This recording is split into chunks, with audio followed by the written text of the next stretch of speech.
There will always be haters and critics in the world. And what's interesting is the more you step up, the more you share your message, just the more you're authentically you, and the louder you are at just being comfortable with that and declaring your message, the more the critics come out.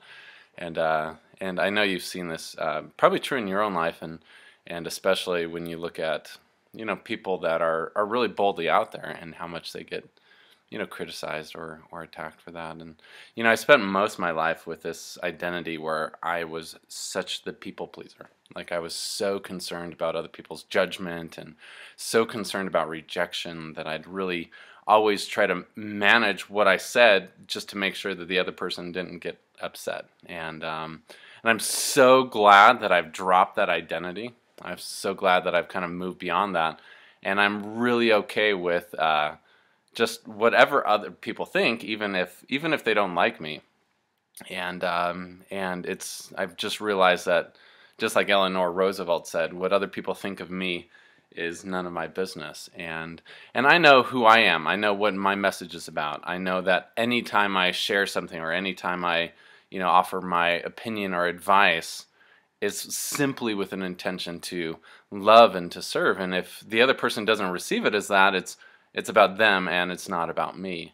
And I've also realized that that even though that there might be some people that might not resonate or they might not like what I have to say, I know that there's other people out there that need whatever those words of encouragement or advice or inspiration are that I have to share.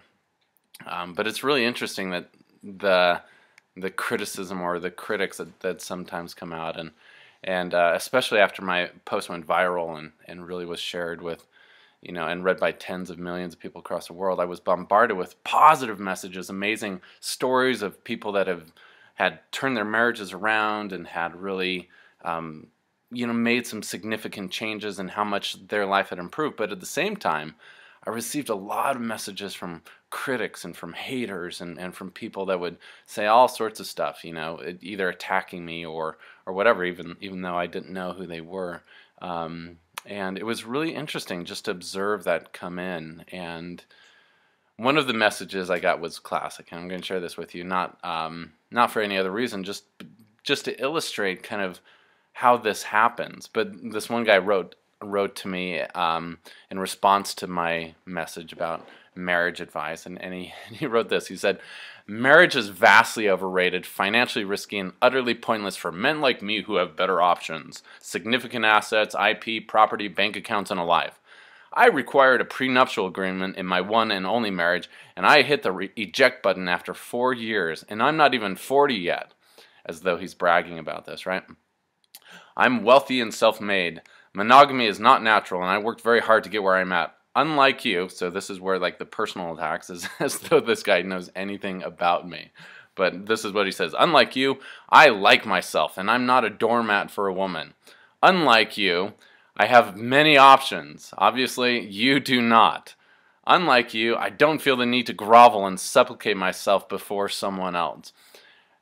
In you, I see a broken, pathetic man who is weak and a doormat, and I would venture to guess that your ex-wife is not very attractive or very appealing at all." And I love how he's making all these judgments, right? Like he knows anything about me, anything about who I am, or even like anything about my ex-wife, who's like one of the most gorgeous women that has ever walked the planet. And it's so funny that he feels this need to somehow attack me or tear me down in order to build him up. And as I read these messages that come from people, I'm always curious. And once again, like, I don't attach to this at all because I know it's not about me. I know it's about him and about what he's going through. And here's what else he writes. He says, "Good luck, you'll need it. Being a life coach isn't even a career. It's what people do who can't do anything else. I'd feel sorry for you if you weren't so pathetic and needy."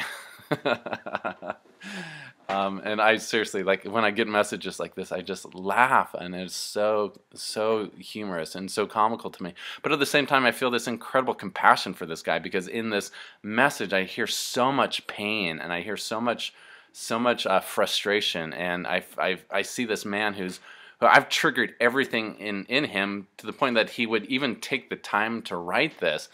It just says to me that there's something inside of him that's crying for attention, crying for support, because he's hurting. And so rather than responding and like trying to defend myself, I have no need to defend anything about myself. Rather than trying to attack him and to build myself up, I just really honestly, I just send him a silent blessing of love and just hope that he finds the peace and happiness that he wants. And in some way I know that my message, because it triggered him so deeply, is the exact message that he needed to hear. And he may not be ready to listen, and that's fine, because ultimately, at the end of the day, my message probably isn't for him. It's for those that are crying and asking and who want help and want to be transformed. And I'm not here to please everyone. I am here to serve those who want to be served and who really resonate with who I am and my message, and the rest, they're not my people, and so I don't need to worry about that. And so I just want to close with this final thought. You know, as you go out there and as you share your message, and as you just shine boldly and authentically and true to who you are, be okay with the fact that there's going to be some people that don't like it. Some people that are going to be threatened by your brilliance and your power. There's going to be some people out there that might try to attack you and try to tear you down, and just realize it's about them and not about you. And don't be afraid of sharing. And I think, oh my gosh, what if my fear of being attacked had kept me from being who I am and sharing my message? Think of the thousands and thousands of people who wouldn't have had my message in their life to support and help them. How selfish would that have been of me if I have had silenced myself in order to please others? So as you think about that, just be boldly you. Live big in every aspect. And here's a quote from Theodore Roosevelt that really resonates deeply with me. He says, "It is not the critic who counts, not the man who points out how the strong man stumbles or how the doer of deeds could have done them better.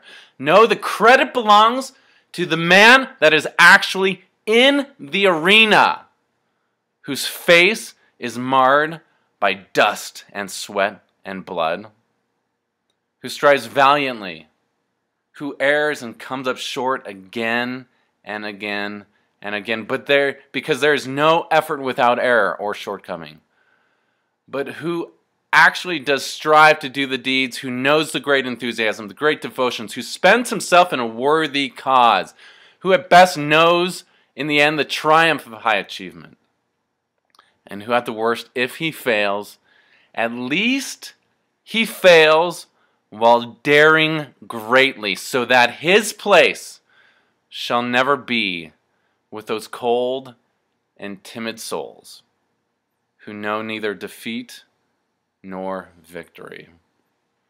So this is my message to my haters and my critics. I love you, and I send a silent blessing, hoping that you find the peace that you want.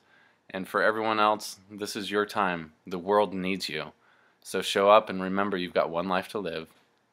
Live big.